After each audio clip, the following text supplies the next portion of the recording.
Assalamualaikum warahmatullahi wabarakatuh. Hai teman-teman semuanya, perkenalkan nama saya Jiana Viva Syafitri, biasa dipanggil Jihan dengan NIM 240910046. Saya seorang mahasiswi Universitas Sumatera Utara, Fakultas Ilmu Sosial dan Ilmu Politik, jurusan Sosiologi. Pada kesempatan kali ini, saya akan menjelaskan materi tentang etika makanan dalam konsep antropologi budaya. Nah, sebelum kita memperdalam isi materi, alangkah lebih baiknya untuk saya memperkenalkan apa itu antropologi budaya. Antropologi budaya itu sendiri adalah cabang dari ilmu antropologi yang mempelajari variasi budaya manusia di seluruh dunia.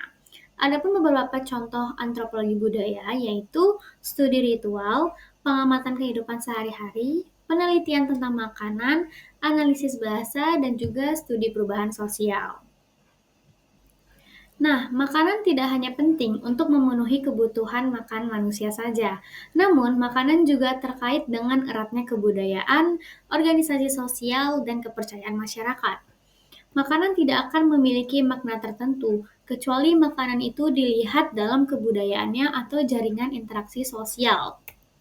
Pada studi awal tentang makanan, lebih banyak memperhatikan masalah kebiasaan makan sebagai suatu bentuk tingkah laku berpola yang sangat terkait dengan kebudayaan dan juga mencakup kepercayaan serta makanan yang berkembang dalam sekelompok masyarakat itu.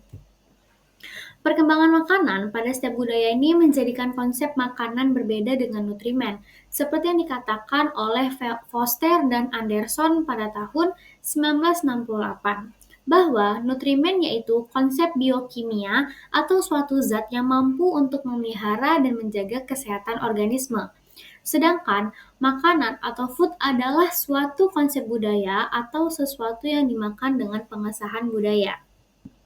Nah, selanjutnya, makanan dengan pengesahan budaya berarti akan berkaitan dengan kepercayaan, pantangan, aturan, teknologi, dan sebagainya yang tumbuh dan berkembang dalam sekelompok masyarakat.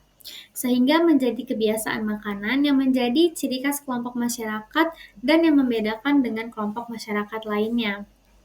Dalam penelitian Davis pada tahun 1995, di Minangkabau ia menemukan bahwa makanan bagi orang Minangkabau berfungsi sebagai suatu yang bermakna dalam komunikasi antar kelompok. Ekspresi yang penting dalam hubungan sosial seperti kepercayaan, konflik, kecurigaan, keselarasan, status, dan simbol hubungan baru yang berkelanjutan. Selanjutnya yaitu kajian makanan sebagai simbol. Makanan tak hanya berbentuk fisik, tetapi juga simbol dalam peristiwa penting, seperti identitas tempat dan hubungan sosial. Identitas tempat contohnya itu seperti kalau kita sedang berada di bioskop, biasanya kita memakan popcorn.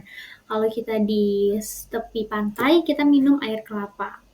Nah, makanan juga berperan sebagai penghibur, hadiah, serta ekspresi simpati. Contohnya itu seperti ketika teman kamu sakit dan kamu hendak menjenguknya, pasti membawa sebuah makanan yang biasa dimakan oleh orang sakit. Dalam upacara adat seperti perkawinan, Melayu Kelantan, makanan yang mengandung makna budaya yang mendalam. Ada juga contoh makanan sebagai simbol, yaitu ketupat, roti dan anggur, dan juga nasi tumpeng. Selanjutnya yaitu ada makanan sebagai pembentuk identitas etnis. Makanan membentuk identitas etnis melalui ciri khas rasa. Misalnya, masakan Minangkabau terkenal dengan cabai, santan, dan rempah, sedangkan Minahasa dikenal dengan penggunaan cabai yang berlimpah hingga mengaburkan rasa daging. Menurut Goody, pada tahun 1982 menyebut hierarki sosial terbentuk melalui akses terhadap makanan.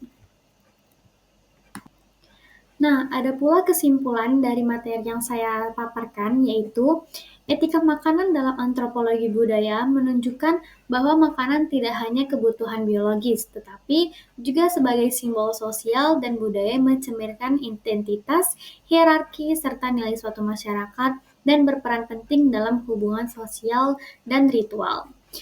Selanjutnya, saya akan menampilkan beberapa referensi dan juga akhir dari presentasi saya kali ini yaitu kalau saya membuka sesi Q&A apabila ada teman-teman yang ingin bertanya, boleh langsung tanya di kolom komentar.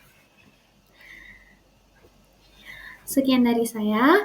Mohon maaf apabila ada salah kata. Wassalamualaikum warahmatullahi wabarakatuh.